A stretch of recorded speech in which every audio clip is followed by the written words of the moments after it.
Je m'appelle Hadiza Linganoa, je travaille à l'USAID, je suis en même temps titulaire de cette école. Je suis d'origine nigérienne, mais maintenant je suis rwandaise. J'ai 4 enfants et 4 grands-enfants. Et je suis la propriétaire de cette école, Malaika International School. J'ai 35 ans d'expérience avec l'USAID. Et puis en 2008, j'ai ouvert cette école comme crèche d'abord. Et c'était à un moment où il y avait des crises des travailleurs à la maison, où les parents devraient toujours s'absenter au bureau pour s'occuper des enfants. Souvent, les mamans sont au bureau, on les appelle pour dire la bonne est partie. Elle est obligée de vite demander des permissions, aller à la maison pour s'occuper des enfants. Et puis en même temps, à l'époque, là, les enfants n'étaient pas en sécurité avec les bonnes. Alors j'ai dit pourquoi pas ouvrir une crèche où les parents vont amener leurs enfants, mettre des professionnels, ainsi ils savent là où se trouvent leurs enfants. Elles vont travailler tranquillement parce que leurs enfants vont être en sécurité. Alors quand on a ouvert en 2008, les parents ont commencé à demander les niveaux maternels. On a ouvert la première maternelle parce que nous on n'ouvre pas en vrac. D'abord on va d'une année à une autre. On a ouvert la maternelle, la première maternelle, deuxième, troisième. Arrivé en troisième maternelle, les parents ont commencé encore à demander le primaire. On a beaucoup hésité, vu l'espace que nous avons, mais on a mis tous les moyens pour ouvrir le primaire en 2019. Et maintenant, nous avons jusqu'à la 4e année primaire. Si tout va bien, l'année prochaine, donc, on va ouvrir 5e et 6e année. Tout à fait, comme maman, comme grand-mère, c'est qu'on aime les enfants. C'est vraiment un métier passionnant pour les enfants. J'ai de la passion pour les enfants. Ça n'a rien à voir avec le travail du bureau. Quand je viens le matin, je rencontre les enfants qui me saluent, qui me racontent l'histoire de la maison. Je mangeais des frites, maman m'a amené des nouvelles chaussures, ou même souvent ils ont de nouveaux habits. Ils me montrent, regarde maman, regarde madame. Je m'ai acheté un nouveau pull vert. C'est vraiment passionnant. Oui, pour toute maman doit être passionnée à faire des activités liées à l'éducation des enfants. Maintenant, donc on a progressé. Même quand dès qu'on avait ouvert la crèche, on avait la cuisine, mais il n'y avait pas de bibliothèque parce qu'il n'avait pas besoin de bibliothèque. On avait là où ils dormaient et là où ils mangeaient. Et au fur et à mesure, quand on a construit, on a mis la bibliothèque en place, on a mis la salle d'ordinateur en place, comme c'est demandé par le gouvernement, il faut avoir tout ça en place. On a construit donc à l'étage, comme vous voyez, en haut, en bas, pour pouvoir mettre les enfants à l'aise et avoir assez d'espace pour tout le monde. Quand Covid a commencé d'abord, on a fait une fermeture brusque, on n'était pas préparé. Les gens sont rentrés à la maison et puis on a eu le communiqué où il fallait fermer tout. Donc, on n'était pas préparé à comment occuper les enfants à la maison. Donc, je crois que toutes les écoles se cherchaient qu'est-ce qu'il faut faire. On a eu l'idée de mettre en place le cours en ligne, ce qui n'est pas tellement approprié pour les enfants, les petits-enfants. Pour les grands au secondaire, oui, mais pour les enfants de la maternelle ou des primaires, ce n'est pas tellement approprié. Certains parents n'ont même pas d'équipement pour faire ça. Ils n'ont pas de laptop, ils n'ont pas d'internet à la maison, ils n'ont pas de smartphone pour faire ça. C'était vraiment un grand problème pour pouvoir s'organiser, essayer d'occuper les enfants. Mais petit à petit, on a dû donc mettre ça en place. Mais néanmoins, tu vois que les enfants n'ont pas le niveau qu'il fallait, comme s'ils étaient en classe avec un enseignant qui les enseigne. Quand ils sont revenus après Et puis pendant le Covid, on doit aussi payer les enseignants, on doit payer tous les travailleurs, pas seulement tout le travail, parce que tout le monde a droit de vivre. Mais on n'avait pas d'entrée parce que les parents sont partis, ils sont à la maison, eux aussi ils n'avaient pas de salaire. Donc on a eu vraiment un impact financier terrible.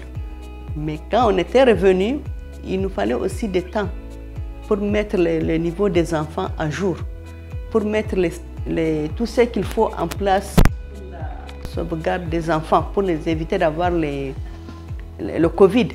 Il nous fallait engager d'autres personnels parce qu'il faut laver les mains, il faut prendre la température, il faut avoir le produit en place pour nettoyer les tables, tout ce qu'il touche.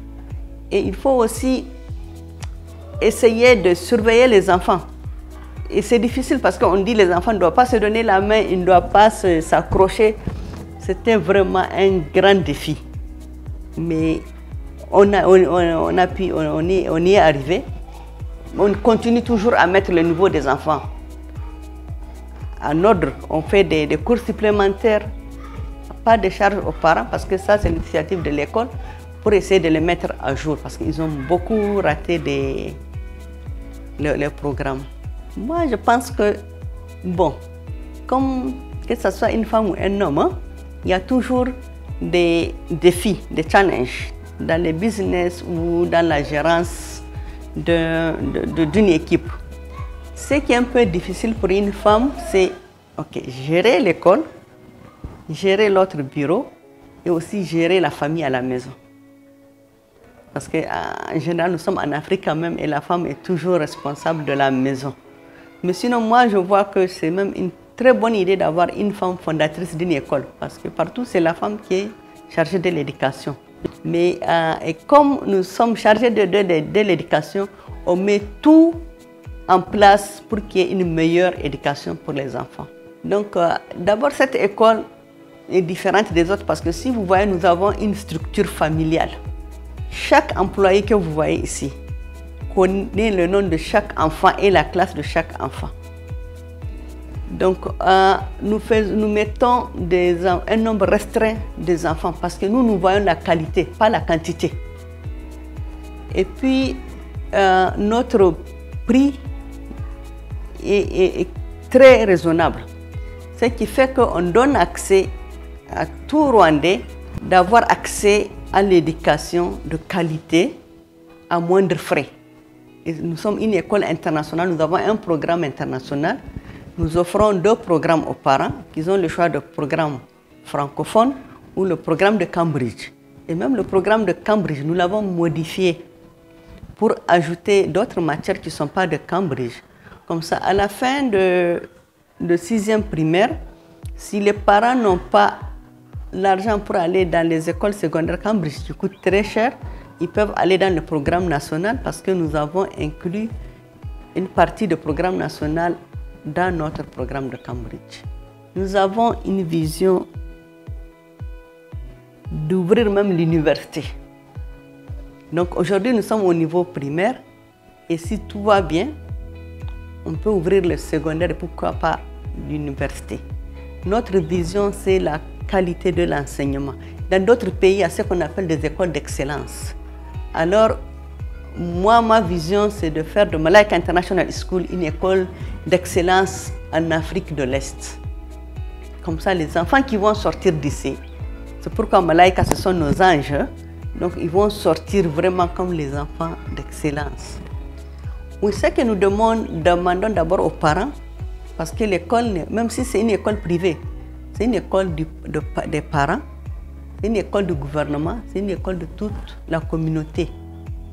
Donc ce que nous demandons aux parents, c'est de nous aider à aider les enfants à faire les devoirs à la maison, de regarder les cours que les enfants ont reçus. Je suis déjà étonnée quand je vois les parents sont vraiment engagés à l'éducation des enfants. Parce que tu peux avoir un appel la nuit d'un parent, il n'a pas compris un devoir, il voulait savoir de quoi il s'agit. Ça, c'est déjà une bonne chose. Du côté de la communauté autour, nous demandons qu'ils nous aident s'ils voient des enfants, peut-être qui sont en dehors de l'école, de les faire ramener dans l'école, de nous aider avec la sécurité des bâtiments et des enfants. Pour l'État, il ne faut pas trop attendre l'État, l'État a sa propre charge. Ce que nous demandons, c'est de nous faciliter. Avec par exemple des livres en français que nous ne trouvons pas facilement, des enseignants qui sont qualifiés en français qu'on ne trouve pas facilement.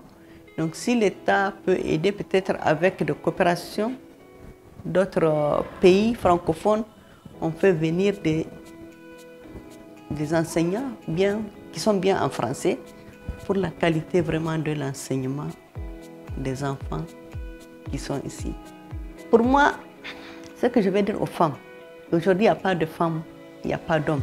Nous sommes tous les mêmes. Je ne dis pas physiquement ou non, il y a des choses que les hommes peuvent soulever que moi je ne peux pas soulever. Mais on a tous le même cerveau et le cerveau n'est pas différencié, ça c'est femme, c'est homme. La femme doit se lever, ne doit pas attendre comme au temps de nos parents, que c'est le mari ou je ne sais pas, c'est la famille qui doit faire tout. Non, on doit tous faire les mêmes travaux et même être plus innovatifs que les hommes. Au temps de nos parents, elles ne travaillaient pas, et nos mamans étaient à la maison. Elle ne faisait que les travaux ménagers. Mais nous, on a eu la chance d'aller à l'école. On a souvent les mêmes diplômes que les hommes. Pourquoi attendre que les hommes nous fassent tout? Donc, toute femme qui est en bonne santé doit se lever et faire une activité. Même si elles ont de travail, même si elles ont de salaire, le salaire n'est jamais suffisant. Elles peuvent toujours faire d'autres business à côté pour mettre la famille à l'aise, parce que le minimum vital est très important pour la famille. Et ce n'est pas seulement l'homme qui doit amener le minimum vital, non. C'est les deux ensemble peuvent bien éduquer les enfants, leur donner une meilleure éducation, leur donner une bonne nourriture là où il faut coucher, et des habits, il faut convenablement. Et merci aussi, merci oui.